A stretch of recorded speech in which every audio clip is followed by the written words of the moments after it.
Assalamualaikum warahmatullahi wabarakatuh. Selamat pagi semuanya. Pagi, Bu. Apa kabar anak-anak ibu hari ini? Baik.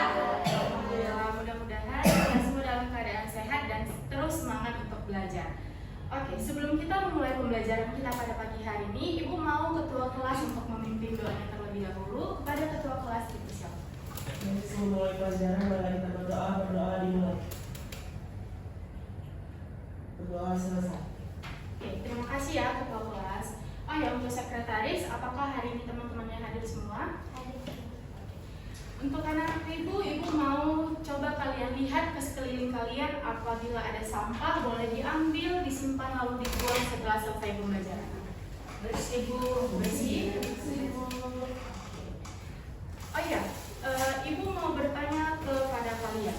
Siapa di sini yang rumahnya memiliki pepohonan yang hijau, yang subur, yang lebat? Oke, kami punya ya. Semua punya ya.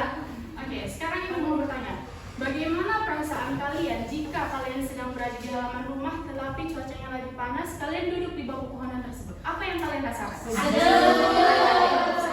Sejuk, Bu. Pasti udaranya sejuk, segar, dan adem. Nah, sekarang bayangkan, apabila pepohonan tersebut tidak ada, melainkan adanya asap kendaraan, asap pabrik, lalu sampah plastik berada di mana-mana. Apa yang akan terjadi pada lingkungan menurut kalian? Panas, polusi. Ya benar. Jadi yang akan terjadi pada lingkungan yaitu lingkungan akan mudah panas, tercemar, dan tidak sehat untuk ke manusia. Nah, jadi di dalam ilmu kimia ada satu konsep yang mempelajari dan memiliki tujuan untuk mengurangi dampak negatif dari penggunaan bahan kimia. Konsep tersebut adalah kimia hijau atau yang lebih sering disebut green chemistry. Oke. Apa sih Bu tujuan kita mempelajari kimia hijau ini? Yang pertama yaitu peserta didik diharapkan tidak hanya mengetahui arti kata kimia hijau, tetapi juga memahami makna sebenarnya dari konsep tersebut. Lalu yang kedua yaitu peserta didik diharapkan mampu mengenali alasan mengapa kimia hijau itu sangat penting dalam kehidupan sehari-hari. Nah, melalui pembelajaran kimia hijau ini, peserta didik diajak untuk memahami bahwa ilmu kimia itu bukan hanya sekedar tentang reaksi dan rumus saja, tetapi tentang rasa tanggung jawab terhadap lingkungan. Dengan memahami konsep ini, kalian sebagai peserta didik ibu mengharapkan bahwa kalian dapat menjadi generasi yang lebih peduli terhadap lingkungan dan mampu berpikir kritis dalam menyelesaikan permasalahan nyata di sekitarnya. Oke, sebelum masuk pembelajaran yang pertama, ibu mau menunjukkan sebuah video mengenai penggunaan tas belanja ramah lingkungan. Informasi lain, saudara, ini tentang kantong kresek atau plastik sekali pakai kini menjadi bagian dari new normal warga ibu kota. Per 1 Juli, saudara, pusat perbelanjaan toko swalayan dan pasar rakyat wajib menggunakan kantong belanja ramah lingkungan. Nah, targetnya mengurangi timbunan sampah plastik. Sampah adalah keniscayaan, konsekuensi dari konsumen kita. Bungkus makanan belanja, kemasan makanan dan barang-barang kebutuhan sehari-hari semua pakai plastik. Nah, kita coba berhitung di sebelah kiri saya. Kami ambil dari simulasi Kompas Data, saudara.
menyaksikan video tersebut, Ibu mau kalian memberi tanggapan terhadap video tersebut.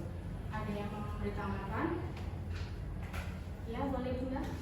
Menurut saya dari video tersebut dijelaskan kalau plastik itu merupakan penyumbang salah satu sampah terbesar di Jakarta dan membutuhkan waktu yang sangat lama agar bisa terurai. Lalu kita harus menggunakan tas yang ramah lingkungan agar jumlah sampah plastiknya berkurang dan mendukung tujuan kimia hijau. Jawaban Dinda sudah bagus, beri tepuk tangan kepada Dinda. Selain jawaban dari Dinda, Ibu mau jawaban dari satu orang lagi. Ada yang mau? Saya Febrika, ya? Penggunaan tas ramah lingkungan atau tas yang sering dipakai dapat mengurangi penggunaan produksi plastik. Oke, jadi jawaban Febrika juga sudah benar. Beri tepuk tangan kepada Febrika. Dari jawaban Febrika dan Dinda dapat kita tarik kesimpulan bahwa penggunaan tas belanja ramah lingkungan ini memiliki hubungan yang erat terhadap konsep kimia hijau karena mereka bertujuan untuk mengurangi dampak negatif yang berasal dari penggunaan bahan kimia. Masuklah kita ke materi yang pertama, yaitu pengertian kimia hijau. Apa sih Bu? Apa sih Bu kimia hijau itu? Nah, jadi kimia hijau atau green chemistry adalah pendekatan dalam ilmu kimia yang bertujuan untuk merancang produk dan proses kimia yang mengurangi atau menghilangkan penggunaan serta pembentukan zat berbahaya bagi manusia maupun bagi lingkungan. Dengan konsep ini, menekankan pencegahan pencemaran sejak tahap perancangan proses, bukan setelah limbahnya terbentuk. Oke, selanjutnya. Nah, di sini Ibu memaparkan atau menyajikan dua foto.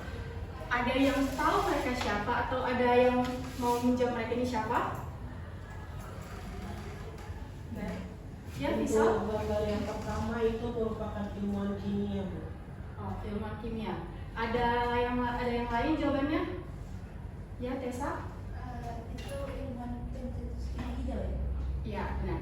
Jadi jawaban Tessa benar. Beri tepuk tangan kepada Tessa.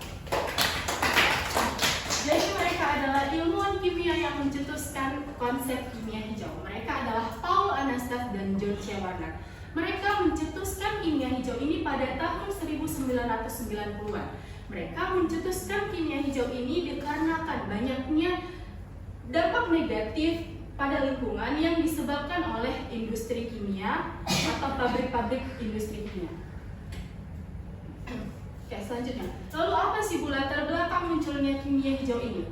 Jadi perkembangan industri kimia hijau ini tentu membawa banyak manfaat bagi kehidupan manusia, seperti produksi obat-obatan, plastik, pupuk, dan bahan bakar. Namun di sisi lain, banyak proses industri ini menghasilkan limbah yang beracun, limbah yang berbahaya, gas rumah kaca, serta pencemaran air dan tanah.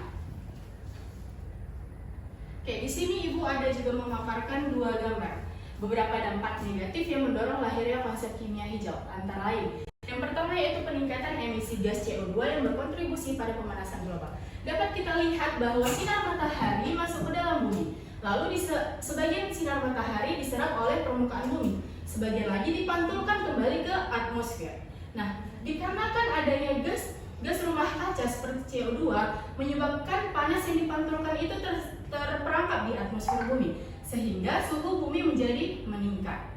Nah, lalu yang kedua, pencemaran sungai akibat limbah industri dan bahan kimia beracun yang membahayakan pekerja dan masyarakat. Terlihat di sini bahwa ada pabrik kimia yang membuang limbahnya ini ke sungai. Seperti yang kita ketahui, masih banyak masyarakat Indonesia yang menggunakan sungai itu sebagai kebutuhan sehari-hari, seperti mandi, mencuci, dan lain-lainnya. Maka apabila masyarakat masih menggunakan aliran sungai tersebut, bisa menyebabkan bahaya pada kesehatan manusia. Lalu apa sih Bu pentingnya kita mempelajari kimia hijau ini? Yang pertama yaitu mengurangi pencemaran lingkungan. Banyak proses industri menghasilkan limbah beracun yang mencemari air, udara, dan tanah. Dengan pendekatan kimia hijau ini, limbah berbahaya itu dapat ditekan sejak tahap perancangan pereaksi. Lalu yang kedua yaitu melindungi kesehatan manusia. paparan bahan kimia dapat menyebabkan gangguan kesehatan. Nah, jadi kimia hijau ini hadir untuk membantu kita menciptakan produk yang lebih aman untuk kita gunakan. Yang kedua yaitu menghemat energi dan sumber daya. Mengapa sih Bu? Karena kimia hijau ini mendorong reaksi berlangsung pada suhu dan tekanan yang lebih rendah sehingga lebih hemat energi. Yang keempat yaitu mendukung pembangunan berkelanjutan. Konsep ini sejalan dengan pembangunan berkelanjutan karena memperhatikan keseimbangan antara kebutuhan industri dan kelestarian lingkungan. Dan yang terakhir yaitu dapat mengurangi biaya industri. Dengan mengurangi limbah dan penggunaan bahan berbahaya, biaya pengelolaan limbah dan risiko kesehatan dapat ditekan. Oke, sampai sini anak-anak Ibu paham semuanya? Atau ada yang mau ditanyakan? Oke, kita lanjut ya. Nah, jadi di sini ada contoh penerapan kimia hijau dalam kehidupan sehari-hari. Ibu mengambil 2 contoh. Yang pertama penggunaan bioplastik dari pati jagung. Tentu kita pernah berbelanja ke supermarket, ke minimarket, ke swalayan, ke warung atau kemanapun, pasti menggunakan plastik. Plastik yang kita gunakan itu tidak mudah terurai. Maka konsep kimia hijau ini hadir untuk membantu kita dalam penggunaan bahan-bahan yang sering kita gunakan dalam kehidupan sehari-hari itu lebih aman. Salah satunya itu penggunaan bioplastik dari pati jagung yang tentunya lebih aman dan ramah lingkungan. Yang kedua, pemanfaatan energi surya dalam proses produksi. Nah, matahari menghasilkan energi panas dan energi cahaya. Energi tersebut bisa digunakan sebagai sumber energi pembangkit listrik, membantu pembentukan vitamin D, membantu proses fotosintesis, membantu pembuatan garam, lalu mengeringkan benda yang basah. Oke, setelah kita mempelajari kimia hijau ini, Ibu ada LKPD yang dimana akan dikerjakan secara kelompok, waktunya 10 menit, dan akan dipresentasikan ke depan.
Oke, sudah semua selesai? Oke, Ibu mau untuk kelompok 1 yang duluan presentasi. Sudah kelompok 1?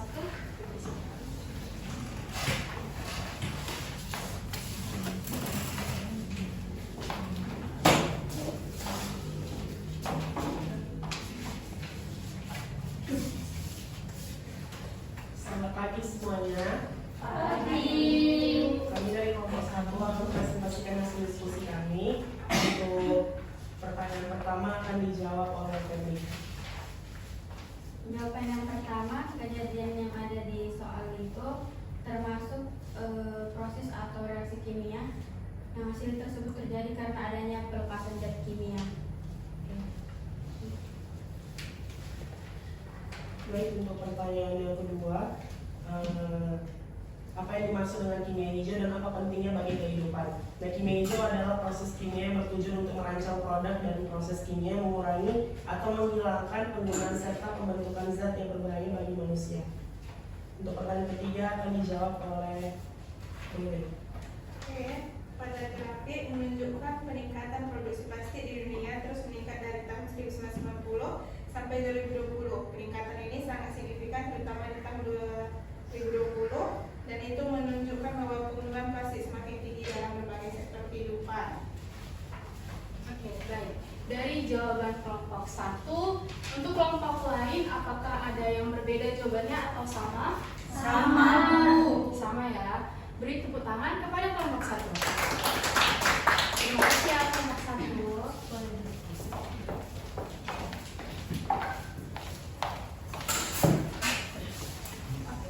Sebelum kita menutup pembelajaran pada pagi hari ini, Ibu mau bertanya kepada anak-anak Ibu. Bagaimana perasaan kalian setelah mempelajari ilmu kimia hijau ini? Apakah kalian senang? Senang. Dapat dimengerti semuanya? Ngerti, Bu. Oke. Untuk materi yang akan kita pelajari pada minggu depan yaitu 12 prinsip kimia hijau. Maka dari itu, Ibu mau anak-anak Ibu semua untuk belajar pada hari ini di rumah ya, agar mempersiapkan diri sebelum pertemuan selanjutnya. Dan Ibu juga akan memberikan soal evaluasi di mana dikerjakan secara individu selama 10 menit dan nggak boleh nyontek ya. Ibu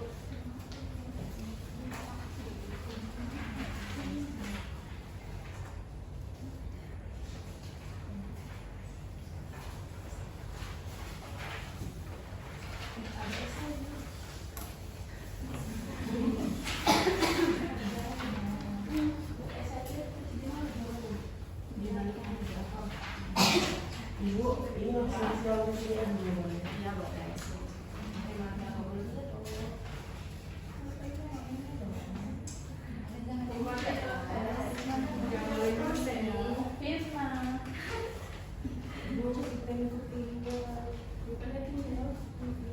Pinjam pulpen kamu.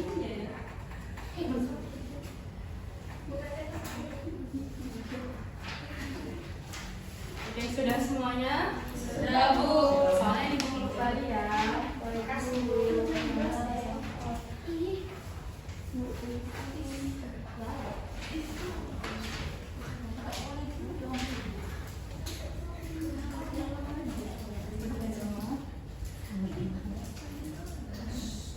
Oke, Ibu juga ada memberikan kalian tugas rumah. Boleh dicatat atau nanti Ibu akan mengirimnya ke WA group. Kalian pasti senang kan ada tugas rumah? Oke. Sebelum kita menutup pembelajaran kita pada pagi hari ini, Ibu mau satu orang menyimpulkan materi kita pada pagi hari ini. Ada yang bisa? Dari kita boleh? Jadi berdasarkan materi hari ini dapat saya simpulkan kalau kimia hijau itu bukan hanya sekedar konsep teori, tapi juga merupakan salah satu solusi nyata untuk mengurangi limbah berbahaya di sekitar kita. Kemudian bisa untuk menghemat sumber daya dan juga melindungi kesehatan manusia. Oleh karena itu penerapan kimia hijau ini sangat penting di kehidupan kita sehari-hari dan juga untuk di masa depan supaya lebih aman dan juga berkelanjutan. Oke. Terima kasih ya Gita. Beri tepuk tangan kepada Gita. Jadi kesimpulan, izin Ibu tambahkan ya. Nah, jadi kesimpulan yang kita sampaikan tadi sudah benar bahwa kimia hijau itu bukan hanya sekedar teori saja, tetapi tentang rasa tanggung jawab kita terhadap lingkungan. Dan tentunya ilmu kimia itu bukan hanya sekedar tentang rumus dan tentang reaksi saja, tetapi juga tentang rasa tanggung jawab kita terhadap lingkungan agar kita lebih peduli terhadap lingkungan dengan tidak membuang sampah, lalu tidak membuat asap kendaraan yang biasanya di jalanan itu kan ada kan. Nah, sekian dari materi Ibu pada pagi hari ini. Sebelum kita menutup pembelajaran kita, Ibu mau ketua kelas untuk berdoa kembali. Baik, sebelum menutup pembelajaran, mari kita berdoa dimulai. Berdoa selesai. Sekian dari Ibu mohon maaf apabila ada kesalahan kata dalam penyampaian materi. Ibu akhiri, wassalamualaikum warahmatullahi wabarakatuh. Selamat pagi semuanya. Selamat pagi, Bu.